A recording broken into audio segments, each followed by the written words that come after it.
Et quand j'étais à la police pour les interrogations, j'ai passé devant le juge et tout.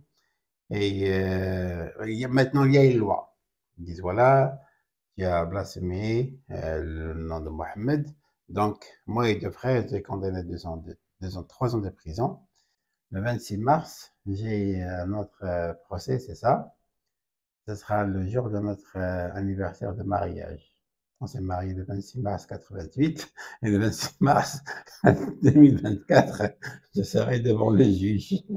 Je vais lui dire ça, tu vas voir. Bien. Oui, mais Merci. Dieu est bon. Je, Ouais. Dieu est bon.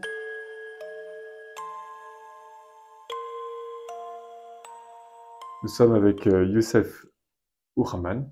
Merci beaucoup d'être avec nous. Mhm, Vous êtes algérien, vous allez vous présenter vous-même, s'il vous plaît. mhm. Et évidemment, je suis algérien je me suis converti en Christ, en christianisme plutôt, depuis avril ou mars 1980. Ça fait quand même un bon bout de temps.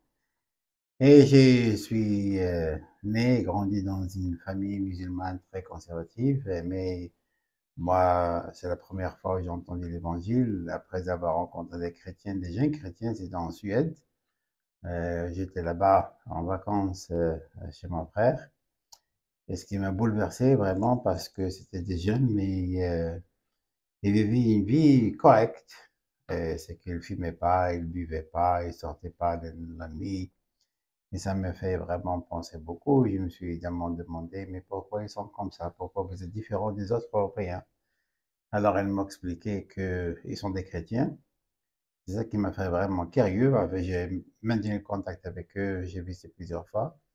C'est ce qui m'a fait vraiment très curieux de savoir plus de la foi chrétienne, qu'est-ce que vraiment la Bible enseigne, parce que je me suis, comment dirais-je, éduqué que les chrétiens, ils ont le droit de pécher comme ils veulent et le temps qu'ils veulent, parce que quand ils meurent, ils vont y aller à l'enfer. C'est ce que le courant enseigne. Mais rencontrer ces chrétiens qui sont jeunes, et leur vie vraiment, c'est un témoignage extraordinaire. Ça m'a fait penser que tout ce que j'ai pris dans mon enfance, dans l'école, chez ma famille, c'était faux. Alors je devais chercher moi-même. Après 3 ans, en lisant la Bible, j'ai constaté vraiment que Jésus, il est unique de tous les autres prophètes et humains. Et là où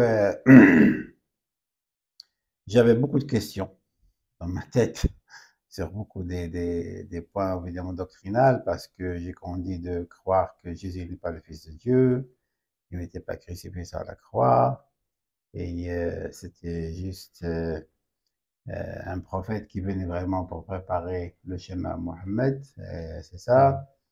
Il n'était pas été crucifié du tout sur la croix. Mais après avoir évidemment lu et posé des questions, c'est ma famille, il y avait beaucoup de... Ils avaient peur. Et moi, je voulais pas vraiment leur, comment dire, les blesser. Alors, d'une façon, j'ai cessé, mais quand même, j'avais ces questions, c'est dans ma tête. Et Dieu a ouvert une porte. C'était en 1979. J'ai parti en Suède. Je me suis inscrit à l'université d'Uppsala pour faire une année là-bas. J'ai fait la langue, le suédois, surtout l'anglais. Et voilà, je me suis dit, j'y suis maintenant en Suède, je suis libre. Je dois vraiment trouver quelqu'un pour répondre à mes questions.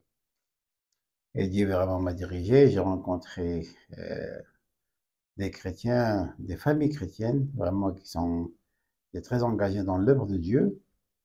Et il avait une vision que Dieu les a donnée, c'est de partager l'évangile avec les étudiants surtout musulmans, et les former et les préparer pour qu'ils reviennent chez eux comme des missionnaires. Et ça a vraiment euh, été accompli dans ma vie à 100%. Mais ce qui m'a touché beaucoup vraiment, c'était leur vie. Ils avaient une vie extraordinaire qui m'a touché beaucoup, beaucoup. Ils vivaient une vie très simple, mais beaucoup de prières, beaucoup de joie, beaucoup d'amour. Et c'est là que j'ai posé mes questions. Et un jour, le Saint-Esprit m'a convaincu, vraiment. Et j'ai donné ma vie à Christ. C'était le mois de mars, mois d'avril, je ne me rappelle pas exactement. C'est ça où mon chemin avec Jésus a commencé. Vous vous souvenez de votre baptême? Oui, oui, oui. C'était dans une rivière. C'était pas loin de ça, dans les environs d'Uppsala. Et je me suis baptisé là-bas. Et j'ai même la photo, c'est, je pense, le 21, 24 juin, je ne me rappelle pas exactement. Et, euh, et c'était vraiment une journée extraordinaire. Voilà, et j'ai commencé.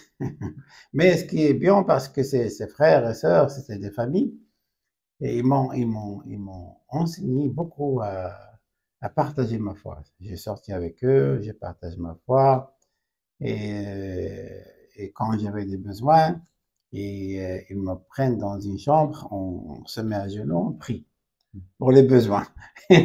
Et donc, c'est pas vraiment à dépendre à n'importe. Dès le début, j'étais bien vraiment des mains, vraiment des frères et sœurs qui sont des vrais disciples. Et j'ai compris que notre foi avec Dieu, on dépend de lui, pas aux hommes. Mais après, évidemment, j'ai parti avec OM, Opération Mobilisation. Je faisais ma première campagne d'évangélisation, c'était à Paris. Et ça, c'est une autre histoire. C'est là où, avec OM à l'époque, c'est pas OM d'aujourd'hui, hein. On dormait sur la terre, sur des cartons, il n'y a pas de lit, il n'y a pas de matelas. Mais on avait beaucoup de zèle, beaucoup de joie. On doit sortir pour vivre, pour vendre les Bibles, les Testaments, témoigner aux musulmans, et là, pour avoir de l'argent pour manger. Et c'est là que Dieu m'a touché. C'était en juillet 1980. Dieu m'a parlé que ma place n'est pas en Europe. Il faut revenir en Algérie. Dieu vous a parlé. Oui. Comment? Alors j'ai senti vraiment une voix très très claire. Et c'était pas facile à l'époque parce que j'avais toutes les portes ouvertes pour rester en Europe. Mais j'ai senti une paix et une conviction que mon peuple a besoin de moi plus que les musulmans qui sont en Europe, parce que je me suis dit, voilà, ces musulmans, ils ont la chance d'entendre. Il y a beaucoup de chrétiens, beaucoup d'églises, mais là-bas, ils ne sont pas. Alors, c'est ça vraiment qui m'a convaincu. Et quand on est touché par Dieu, par l'Esprit Saint, c'est que tu sens le conflit entre la chair et l'esprit. La chair dit non, non, c'est pas bien, c'est pas le moment. Euh, Regarde, c'est dangereux. Ça là, ta famille, ta. Mais non, j'ai été vraiment convaincu. J'ai essayé de résister pendant plusieurs années. Ça m'a pris près 5 ans de prendre la décision définitive. Là où j'ai fait toute ma formation biblique, et ainsi de suite. Mais après, j'avais pas le choix. Le choix, c'est d'obéir vraiment à ce que Dieu m'a demandé, m'a dit. Et le jour, je me rappelle, parce que je me rappelle, je me réveillais trop tôt le matin pour prier, jeûner, se mettre à genoux. Mais le jour où je dis que le Seigneur, que ta volonté soit faite dans ma vie, je vais y aller. Et revenant en Algérie, c'était en 85, exactement le mois de juillet, mois de septembre. Je n'ai pas été depuis 6 ans et 3 semaines. Il fallait faire le service national, le service militaire. C'était obligatoire à l'époque. Alors là, c'est un autre problème. En tant que chrétien à l'époque, c'était pas facile. Mais comment Dieu, vraiment, il m'accompagnait tout le trajet ou l'aventure là. J'étais fiancé avec ma femme qui est malaisienne chinoise. Et je lui dis, voilà, je sens vraiment que l'Algérie, c'est notre place. On va pas revenir en Europe. On est revenu après, j'ai terminé mon service militaire, j'ai fait 2 ans, on s'est marié le mois de mars 88. Et après, en septembre 88, on est rentré définitivement en Algérie. Vous êtes marié où? On s'est marié en Angleterre. Parce qu'à l'époque, c'était pas facile de se marier en Algérie parce que pour faire un mariage chrétien, il n'y avait pas d'église. Les faire dans les églises catholiques, c'était pas vraiment, en fait, ils voulaient pas, c'est un problème de sécurité, c'est tout. On s'est marié en Europe, en Angleterre exactement. Mais après notre mariage, la destination, c'est l'Algérie. Et quand Dieu vous a parlé, c'était une voix intérieure? C'était... Oui, c'est une voie intérieure parce que quand j'ai passé, moi, avec OM, on a appris beaucoup à lire la Bible, prier beaucoup. Et quand quelque chose qui vient de Dieu, tu sens vraiment, il y a la paix, il y a la joie, il y a une conviction. Et tu ne peux pas vraiment, comment dirais-je, changer. Tu peux pas vraiment. C'est une conviction qui vient de Dieu. Ça m'est arrivé plusieurs fois depuis mon chemin avec Jésus. Mais c'est une voix qui est très claire et très convaincante là. Et ça vient avec la prière. Évidemment, moi je crois beaucoup à la prière et le jeûne. Pour décider, pour chercher la volonté de Dieu, il faut prier et jeûner, lire la parole. Moi je crois, ils passent ensemble. Mm. Je jeûne, je prie, je dis Dieu, montre-moi, quelle est Et ta volonté. quel est l'aspect de la découverte de la foi qui vous a le plus apporté ou émerveillé au début? Euh, En fait, je voulais dire que dans ma foi chrétienne, Oui, moi vraiment, ce qui m'a touché le plus, c'est Jésus en personne, c'est-à-dire la personnalité de Jésus que j'ai découvert vraiment dans la lecture de la Bible, évidemment que j'ai expérimenté aussi, dans sa naissance, dans son enseignement, ses miracles évidemment, mais aussi ce qui est merveilleux parce que j'ai pas trouvé vraiment quelqu'un qui est pareil. J'ai étudié beaucoup de philosophies et de religions, mais Jésus pour moi, c'était la personne qui est unique, d'une part, mais aussi en donnant à Jésus parce que j'ai appris vraiment quand on se donne à Jésus, on demande pardon, on lui demande évidemment à entrer dans le cœur. J'ai senti une joie incroyable. Le jour où je me rappelle vraiment, c'est une joie que j'ai jamais vécue dans ma vie. Et là, je me suis convaincu, j'ai senti vraiment que j'ai une relation nouvelle avec Dieu. J'ai senti évidemment que j'ai le pardon des péchés. Il m'a donné une assurance évidemment de ma foi et la vie éternelle. Mais pour moi, la personne de Jésus, vraiment, c'est celle qui m'a attiré beaucoup à la foi chrétienne. et alors en Algérie, qu'avez-vous fait alors? On a, en Algérie, on a parti par la foi, ma femme et moi. On n'avait pas de soutien, on n'avait rien, mais on avait la foi. On est rentré. À l'époque, il y a un réveil en Algérie qui a commencé, c'était le mois de juillet 1980, mais c'était juste le début du réveil. Après, évidemment, les milliers et les milliers qui viennent à Christ. Et on est rentré par la foi. On n'avait pas de maison. On est logé chez un père chrétien, un père catholique qui s'appelle oh, je vais me rappeler son nom. Mais aussi, en tant que, quand j'ai été en Angleterre, où j'ai fait une formation biblique, théologique, et en parallèle, j'ai fait aussi une formation comme entraîneur de football. Ça, c'est ma carrière. Hein. J'ai joué beaucoup le football dans les clubs de première division. Alors, d'une part, euh, j'ai travaillé comme entraîneur dans une équipe dans notre ville, deuxième division. En même temps, j'étais chrétien. On a commencé par la foi, on recevait les gens, on partage, on fait des baptêmes dans les maisons, même chez le presbytère là. Thierry Becker, il s'appelle, le père, j'ai logé avec lui depuis 4 ans. Mais après, Dieu a commencé à arranger les choses vraiment d'une façon merveilleuse. Et Dieu, on a construit le premier centre à l'époque. C'était à l'ouest, à côté de Rouen. Et c'est là qu'on a commencé. C'est beaucoup de travail, les séminaires, les retraites. On faisait les cultes, évidemment, chez nous à la maison. On faisait beaucoup d'activités. Et ce qui m'a touché beaucoup, vraiment, surtout à l'époque, c'est que des frères, surtout des frères kabyles qui viennent de la Kabylie, qui ont été touchés par le réveil. Le réveil qui a commencé déjà à être vaudou. Et là, j'étais bouleversé par leur vie, vraiment. Ils connaissaient la Bible, ils mémorisaient beaucoup de versets, ils prient, une prière extraordinaire, comment ils prient des jeunes. Et là, j'ai senti que Dieu a commencé à l'œuvre en Algérie. Il faut rester à quoi que ce soit. Et c'est ça qu'on a commencé, mais évidemment, je parle maintenant de 1988, 89, 1990, mais depuis le temps, Dieu a fait des merveilles. Oui, c'est étonnant ce que Et Dieu quand a fait. vous êtes arrivé, il y avait combien d'églises déjà, En peut-être? fait, il y avait une église à Rouen, fragile, Une église vraiment. évangélique? Oui, église évangélique, il y avait aussi l'église catholique là-bas, on se connaît bien. Il y avait une église à Alger, établie, et surtout, le réveil a commencé en Kabylie. En Mhm. Kabylie, dans la région qui s'appelle Aït Bodiou, c'est là l'évangile, le réveil a commencé. Il y a une église qui s'est née, une église de 200, 300 personnes déjà, même plus à l'époque, qui jeûnaient beaucoup, qui priaient beaucoup, mais ils ont commencé aussi à sortir dans les villages, prier pour les malades. Dieu a fait des merveilles et les gens se convertissent. C'est là où le réveil a commencé en Algérie. C'était une expérience extraordinaire, vraiment.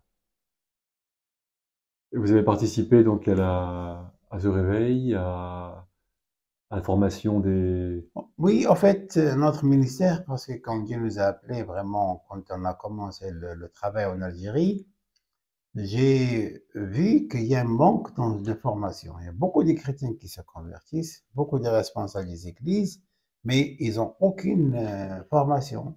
Ils lisent la Bible, c'est bien, ils regardent, ils lisent les livres, mais ce n'est pas suffisant. Alors, on a commencé ce qu'on appelle l'école de Timothée. C'est pour former les disciples et les leaders, les responsables. On a commencé, c'était à Oran, c'était juste à côté d'Oran. On a commencé par la foi. À l'époque, la porte était ouverte pour les étrangers pour qu'ils viennent. On avait une liste des enseignants qui viennent chaque mois. Ah oui. Chaque mois, ils viennent pour enseigner. Ils venaient de quel pays? Ils viennent partout, de la France, ils viennent de l'Angleterre, des États-Unis, ils viennent de l'Égypte, ils viennent de la Jordanie, ils viennent un peu de partout. Mais ils enseignaient vraiment que Dieu a mis dans leur cœur l'Algérie. On a commencé à en former des anciens. Et je remercie Dieu, vraiment, Dieu a touché beaucoup de cœurs. Et ils sont revenus chez eux, dans leur église. Certains, ils ont commencé des églises, fondé des églises, des grandes œuvres même. Mais c'est là où on a senti le besoin, la formation. On a donné beaucoup de temps à la formation. Il y a plus que maintenant, jusqu'à ce jour, presque 600 qui ont fait l'école chez nous. Oui, on a fait aussi les camps d'été. Il y a presque 8000 Algériens chrétiens qui ont fait les camps d'été chez nous pendant toutes ces années. Hein. Des camps d'été de formation. Oui, c'est-à-dire le camp d'été, soit on a fait des camps d'été pour une semaine pour les nouveaux convertis, ceux qui sont établis dans leur foi, pour les couples, pour les femmes, pour les adolescents, pour les enfants. On fait beaucoup d'activités jusqu'à ce jour, mais un jour, Et il y a des familles entières qui se convertissent? ouf, plein. En Kabylie, c'est plein de familles, plein. Donc c'est pas un phénomène forcément individuel. Non. C'était parfois, une fois à l'école chez nous, à l'école Timothée, il y avait un frère qui est venu, il voulait partir quelque part pour planter une église. Et je lui ai demandé combien vous êtes chrétiens dans votre famille. Il m'a dit, nous sommes à 27. Oui, lui, sa mère, son père, ses oncles, Je lui ai dit, non, regarde. Pourquoi tu veux partir? D'abord, prends soin de ta famille. Il faut bien les enseigner, les aider à être établis dans leur foi. Et puis, tu formes quelqu'un qui va continuer, tu pars après. Alors, il y a plein de familles qui sont converties. Et c'est ça ce qui a donné la force à l'Église algérienne, c'est que des familles qui se convertissent. Des familles qui se convertissent, et ce qui est vraiment merveilleux, c'est que dès le début du réveil, Dieu a libéré l'Église algérienne de la crainte. Il n'y a pas de crainte. On n'a pas peur. Dans toute l'Algérie ou surtout en Kabylie? Oui, mais la Kabylie a influencé les autres. Il nous a influencé beaucoup. Surtout l'Ouest et ailleurs, mais c'est ce vraiment, c'est ça qui a fait peur aux autorités algériennes parce qu'ils disent, regarde, ces gens, ils sont actifs, ils se multiplient, mais ils n'ont pas peur. Et donc au maximum, il y a eu combien d'églises bâtiments? Bâtiments, en fait, qui veut dire les églises de maison, là où on est, Actuellement, ceux qui sont affiliés avec l'Église protestante d'Algérie, l'association, nous avons 47. Il y a d'autres qui ne sont pas affiliés, d'autres lieux, des églises qui ne sont pas affiliées à l'EPA. Mais ça, nous avons actuellement, il y a 47, même il y a plus que 47, je pense, une soixantaine minimum. Mais maintenant, la majorité sont fermées, il reste 3 qui sont ouvertes. C'est ça. Alors, est-ce que vous pouvez nous parler de cette persécution qui est venue? En fait, la persécution, parce que avant le mois de mars 2006, il n'y avait pas une loi pour condamner les Algériens. Il n'y avait pas une législation, si je peux dire ça en français. Il n'y avait pas une loi. Alors, quand ils nous attrapent, si on témoigne, on nous emmène chez le juge regarde, il n'y a pas de loi pour nous juger. Sur la conversion. Sur la conversion, mais l'évangélisation. Ah oui. Il n'y a rien. Même le réunion qu'on faisait. Et c'est pour ça, l'État algérien à l'époque, ils ont vu le vide, alors ils ont commencé, ils ont appliqué cette loi qui est la loi, ce qu'on appelle d'organiser les cultes non musulmans. C'était en mars 2006, mais en particulier, vraiment, ils voulaient trouver la loi pour le juger. C'est tout. Et alors là, ça a commencé le problème. Il hésitait un petit peu pour l'appliquer, mais quand même, 2008, je pense, j'ai été condamné à 3 ans de prison à cause parce qu'il y a quelqu'un qui m'a accusé que j'ai blasphémé le Mohammed, le prophète entre parenthèses.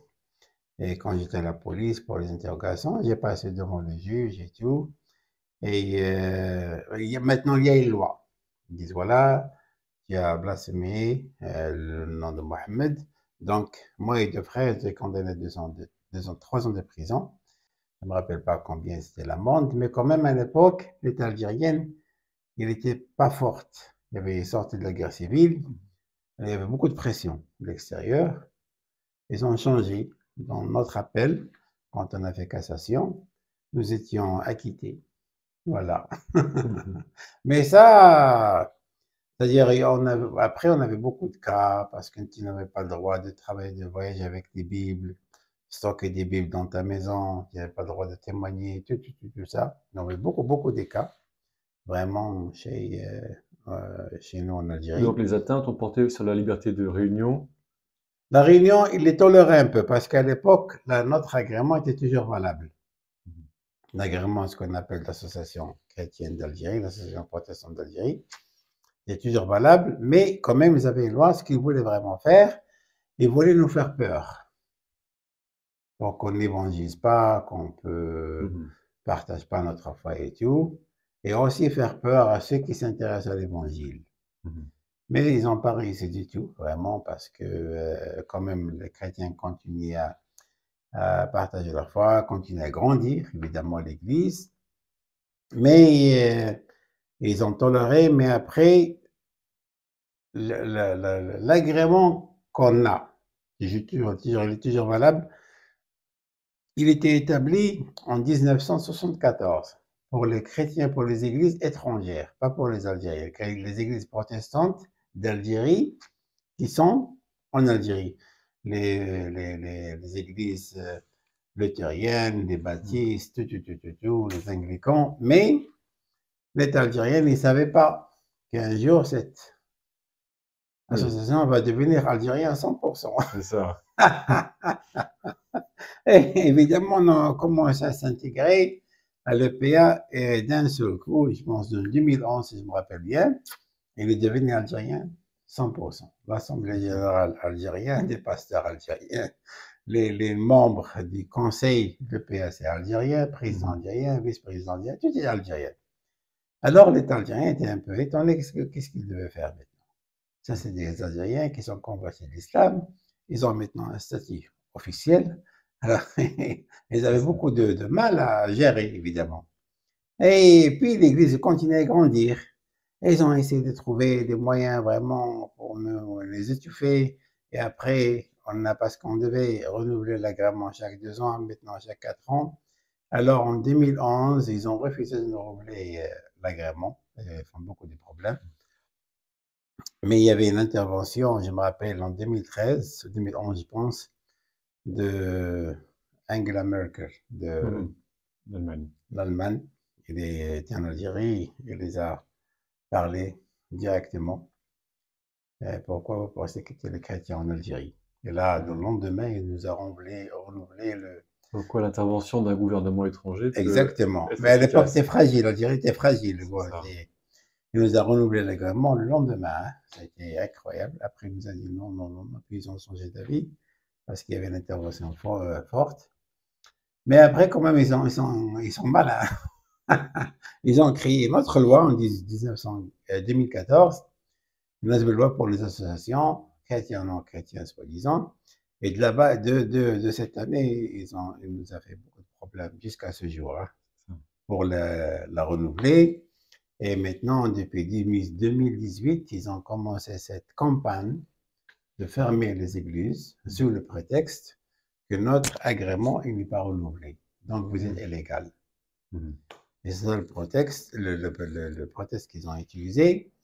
Et de 2018, le mois de janvier jusqu'à ce jour, on a 43 églises qui sont fermées. Oui, 43 sur combien? En fait, moi, je peux dire sur 60, 65. Ça, les Oui, 43 qui sont affiliés à l'EPA, ce qu'on compte. Mais d'autres qui ne sont pas affiliés, ils ont aussi fermé c'est leur ça. Donc, si on local. a une vision globale, alors, Oui, de oui, c'est qu'ils l'Algérie, ne veulent pas d'église, tout c'est simplement. ça. Ils ne veulent pas une église algérienne, des églises qui sont converties à l'islam, ils ne veulent pas qu'ils existent en Algérie. C'est ça.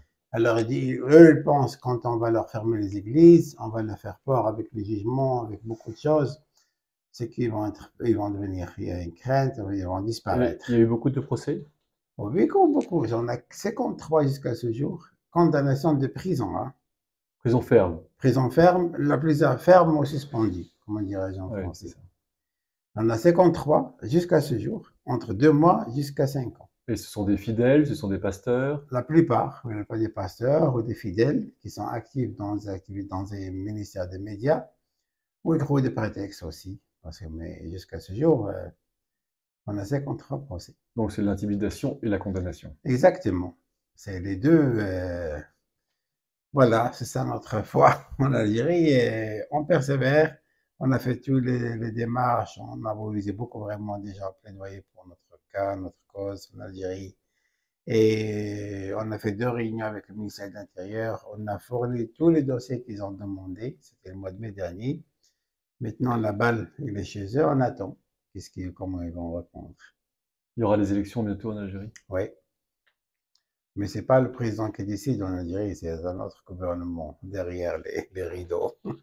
Mais, et comment alors, comment prient maintenant les Algériens, les chrétiens En algériens? fait, il y a beaucoup de prières et de jeûnes en Algérie, mais aussi il y a beaucoup de chrétiens qui sont refroidis, qui sont éloignés, qui sont revenus au monde, il faut dire la vérité, parce qu'ils ont perdu quelque chose qui était très très précieux dans leur vie avec Christ, leur foi chrétienne, c'est qu'ils ont perdu les locaux. Et perdre le local là, toutes les semaines, ça maintenant est fermé. Alors, il y a beaucoup qui sont perdus, tout Oui. simplement. La communauté qui Des manque. communes, ouais, ils sont perdus et cherchés.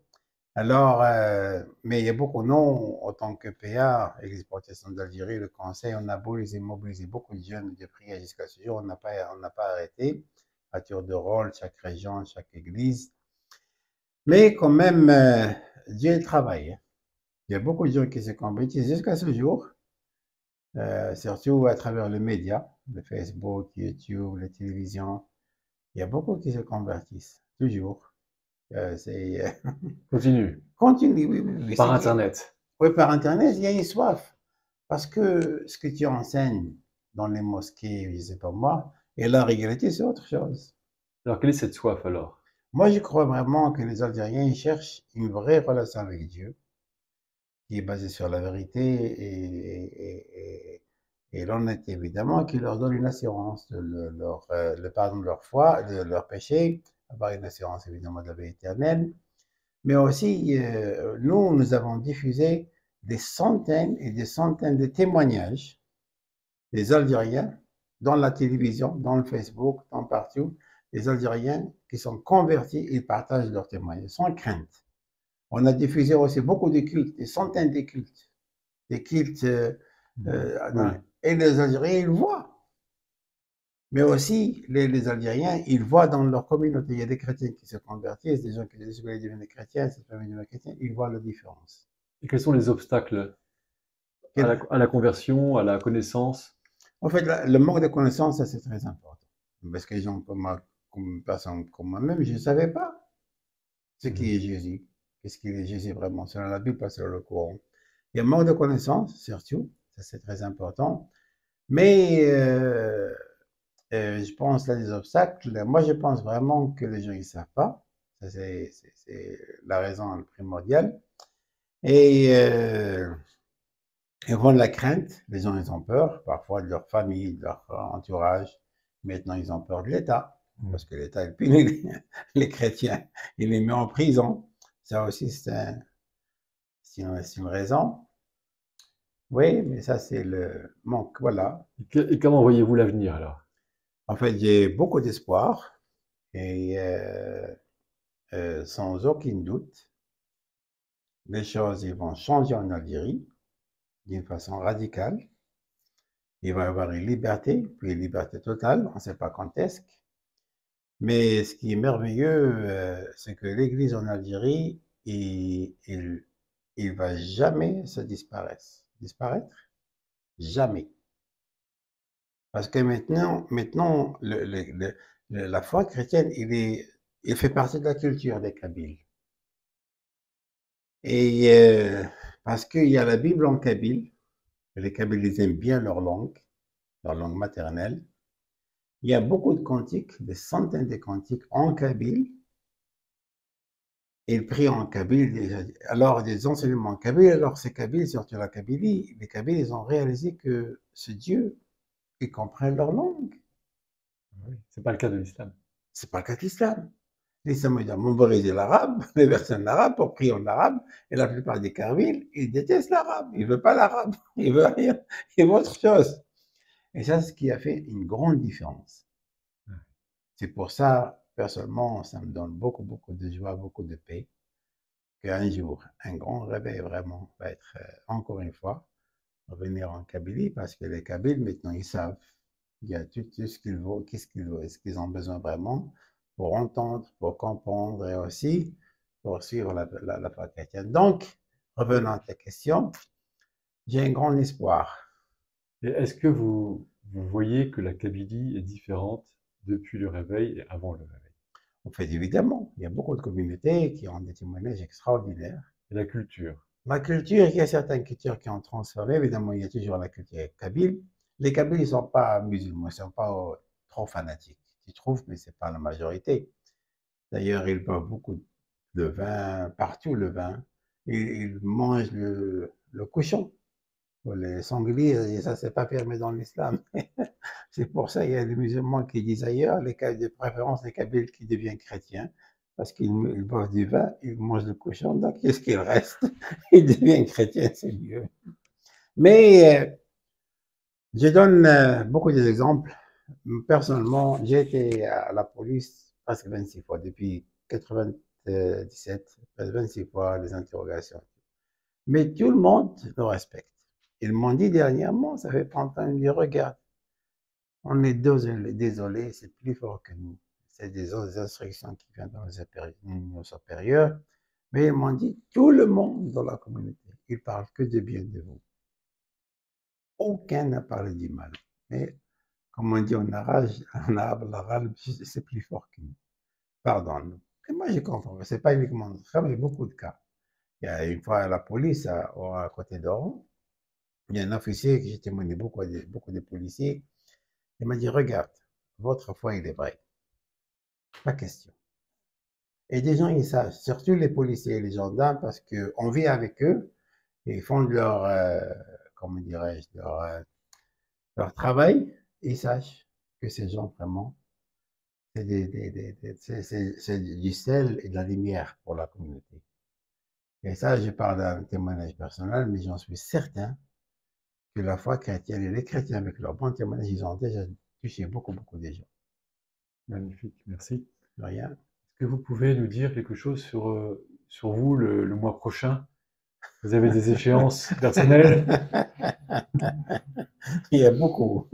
Mais surtout, moi, le mois prochain, le 5 mars, justement, il y a le pasteur Salem de Tigzit, de Tizeremif, pardon, avec 4 de son ancien. Ça, déjà, les autorités, les gendarmes, ils ont venu chez lui, ils ont pris tout les Bibles, les CD, le téléphone, le- l'ordinateur, tout ce qu'il a, et d'autres aussi. Alors, ils ont été condamnés à 3 ans de prison. Déjà, avec évidemment, je ne me rappelle pas exactement le chiffre. Ils ont fait appel. Maintenant, le 5 mars, ça sera à la cour de Tizi Ouzou. Le tribunal de Tizi Ouzou, c'est le plus grand tribunal. Alors, il faut vraiment prier pour le frère Salem et les 4 anciens. Ça, c'est le 5 mars. Moi aussi, j'ai été condamné à 2 ans de prison. C'était le mois de juillet, 2 juillet, je pense, l'année dernière, 2023. J'ai fait appel le mois de novembre. Et maintenant, ils ont diminué une année, il me reste une année avec une amende de 100 000 dinars, alors j'ai fait appel. Le 26 mars, j'ai un autre procès, c'est ça. Ce sera le jour de notre anniversaire de mariage. On s'est marié le 26 mars 88 et le 26 mars 2024, je serai devant le juge. Je vais lui dire ça, tu vas voir. Bien. Oui, mais Dieu Merci. est bon. Dieu est bon. Dieu est bon, tu sais, moi j'ai fait beaucoup d'études approfondies sur pourquoi Dieu il permet la persécution, les épreuves, beaucoup de raisons. Je peux t'envoyer tout le message, 2, 3, 4 pages en anglais. Mais je remercie Dieu quand même. C'est pas facile, là, il faut dire la vérité. Pendant l'interrogation, d'utiliser la police, les prisons, c'est pas facile. Mais quand même, Dieu a permis tout ça pour l'Église algérienne, pour qu'on puisse y avoir des occasions et des opportunités pour témoigner aux policiers, aux gendarmes, aux officiers, aux tribunaux. Incroyable. Moi, j'ai jamais pensé que mon Dieu va ouvrir cette porte. Et je t'assure que vraiment, les policiers, les gendarmes, les officiers, les grands officiers, les commandants, la police, ils ont entendu le message de Jésus-Christ. Même dans les tribunaux, beaucoup de témoignages. Et beaucoup, surtout chez nous, il y a beaucoup de chrétiens qui ont des témoignages très, très fascinants. Incroyables. Je me rappelle un frère, un jeune, il s'appelle Omar, je pense, ou Morad. Alors, il était détenu par la police, interrogé, mis en prison, passé chez le juge, après, je pense, 2 ou 3 jours. Et le juge, toujours, ils sont curieux, comment on devient chrétien? Pourquoi? Et ce frère, il a commencé à partager son témoignage, comment il s'est converti à travers un rêve extraordinaire. Le juge était très, très fascinant par son témoignage. L'avocat, il essaie d'intervenir. Alors le juge, il a arrêté l'avocat. Il dit non, non, non, il ne faut pas parler. Laisse-moi entendre son témoignage. Et quand ce frère a commencé, il a continué à partager son témoignage. Le juge lui a dit, s'il te plaît, parle très fort pour que tout le monde à la scène va entendre comment tu t'es converti. Et comment tu trouves ça en France ou ailleurs? Jamais. Et ça, je crois vraiment que Dieu a permis cette persécution pour qu'il nous donne des occasions à partager notre foi dans des lieux où on ne peut pas pénétrer, impossible. Moi, quand j'étais interrogé, le mois d'avril dernier, une journée chez la police, une journée aux gendarmerie, 2 jours. Mais chez la police, il y avait un officier qui s'appelle Samir. Je me rappelle de son prénom. 3 heures. Avec lui, on parle sur la foi chrétienne. Lui, il nous pose, le capitaine pose des questions, j'ignore ses questions. Je parle avec celui-là. Cet officier qui me concerne. Moi, après, je réponds après. Il était touché. Il a insisté que je lui ramène le Nouveau Testament. Beaucoup de témoignages. Un juge dernièrement, ça fait pas longtemps, il était touché par un témoignage d'un frère qui avait 14 procès. Et l'un des juges, évidemment, était touché par la foi de ce frère, il s'appelle Rachid. Et il a pris son numéro de téléphone. Il a demandé à son mari d'aller et acheter une puce avec un nouveau numéro. Il a téléphoné à Rachid, il lui a dit, regarde, j'ai besoin d'un Bible. Il dit, sans problème. Ils ont organisé une rencontre dans un café. Alors il a dit, voilà, ma femme était l'un des juges qui était là au tribunal quand il était jugé. Et c'est elle qui a insisté pour que je vienne pour chercher la Bible pour elle, pour sa femme. Mais elle dit, regarde, ce numéro, je vais le détruire, tu ne peux plus l'entendre. Voilà, je vais prendre la Bible, je vais lui donner à ma femme, qui est juge. Et ça, moi je crois que Dieu a permis tout ça. Évidemment, j'ai toujours dit, c'est pas facile, à nous donner des occasions, à témoigner dans des lieux qu'on ne peut pas pénétrer, impossible. Je crois vraiment que notre Dieu, notre vie est dans ses mains. Il le sauvera, il est en contrôle. Moi, je n'ai rien à craindre. D'ailleurs, à 68 ans, maintenant, il ne me reste pas beaucoup. Soyez